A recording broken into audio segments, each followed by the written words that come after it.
All right. Welcome to the Scorched Earth Sports Podcast. I'm your host, JT.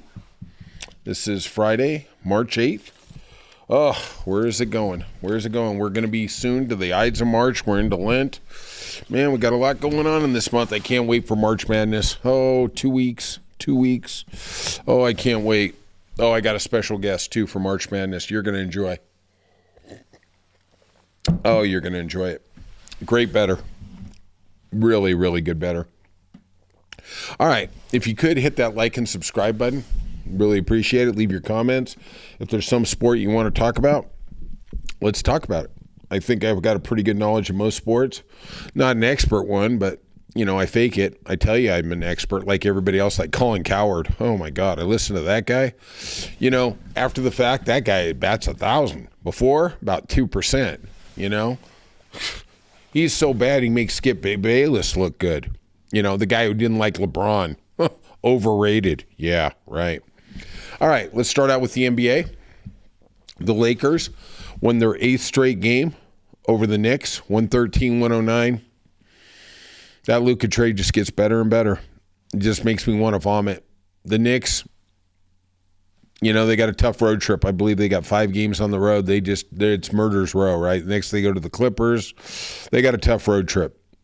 Brunson rolled an ankle. We're going to see what happens. They say next man up. We'll see what it is. Draymond Green in a podcast. And honestly, I can't even stand the dude. That dude makes me sick. That guy's just a punk on a punk. When they were winning, it was tolerable. Now that they're not winners, the guy just thinks he's something. He's trying to get Charles Barkley's job. The guy is just an idiot on an idiot. He intimated that Karl Anthony Towns didn't play against Golden State the other night because of Jimmy Butler. There's some residual hard feelings from when they both played in Minnesota. He didn't play for personal reasons, whatever that meant. They got a lot of things going on. There's some rumors that somebody in his family died. I don't know. I don't think Karl Anthony Towns is scared of anybody personally, but maybe there's just something there. Maybe Jimmy just has a way of getting under his skin.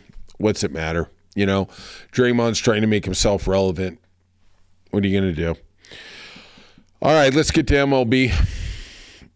Probably my favorite sport. Vlad Jr. revealed his asking price was less than $600 million for approximately 14 to 15 years. I was talking to brother Brian, and he's going to be my co-host with the MLB. And I was saying, this guy's going to get $500-600 million. He goes, I don't think he's going to get over 300. And I said, what are you talking about?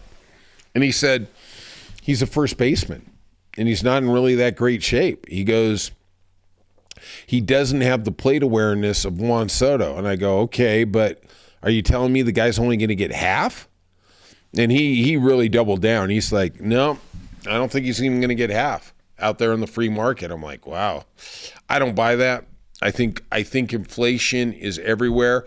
When you have pitchers from Japan getting $300 million deals without throwing a ball in the big leagues, I think the bottom salary is $550 for this guy. But kid's 25.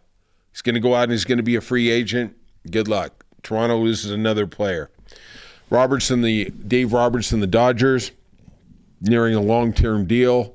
The benchmark is Greg Counsell. He left Milwaukee for Chicago, 5-year, $40 million deal. I always loved Dave Roberts. He stole that base in 2004, allowed us to win that World Series and break the curse. I hate him with the Dodgers, though. They're pretty good. The Oakland A's, boy, better do a double take here. They're actually spending some money. John Fisher, the notoriously cheap owner, he rivals the Browns over there for Cincinnati Bengals. They extended Lawrence Butler, a rookie, 7 years, $65 million. They also this offseason signed DH Brent Rooker, 5 years, $60 million. And Luis Severino, pitcher, 3 years, $67 million. Now, before you start thinking, get all lovey-dovey and think the A's really are caring, they want to make Billy Beane actually win a World Series, even though he's a great GM. The rumor is that MLB's Player Association was going to file a grievance that the A's are not spending enough of their profit-sharing money. Yeah. Tony Clark, shouldn't you have been a little more aggressive on this? I mean, they're not your friends. You have a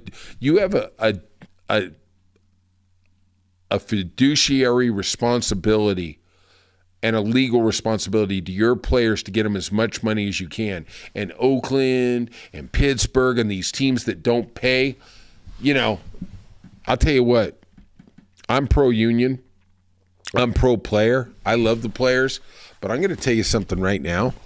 If you guys agree to a salary cap, you guys are effing retarded. Let the Dodgers spend the money, but make sure you have a floor minimum. Yeah, you want to do an apron, you want to do a penalty tax, fine. But baseball, for some reason, we have the Steve Cohens, we have the Dodger organization. They are willing to spend money. They don't care about the tax. All right, fine. Let's see who wins the World Series this year. All right, in the NHL, the Colorado Avalanche, they're my pick to win the Cup. Acquired center Brooke Nelson from the Islanders. He was the best two-way center available. It was a great move. It's going to really solidify their second line. They're going to be a real threat come Cup time. You watch my word. You mark my words. Don't watch them. Don't watch them, okay? Golf. Let's get into Bay Hill. One of my favorite sports. Seems like every sport's one of my favorite. Yeah, okay. So I got a little Colin Cowherd in me. Will Clark's leading at 5 under. We got Keegan Bradley. It doesn't look like those Ryder Cup responsibilities are really altering his game. He's 3 under. McIlroy at 2 under. Then we got the monsters at 1 under. Scheffler, Thomas, and Cantlay. Scheffler is still your tournament favorite at plus 350. Thomas, I saw him at plus 16. Cantlay was plus 16.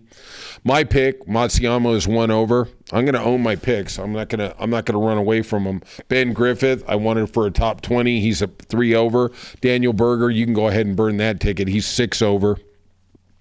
I did notice something. Max Homa, one of my favorite players. That guy's having a rough year, man. I don't know what's going on. I don't know what's going 9 over.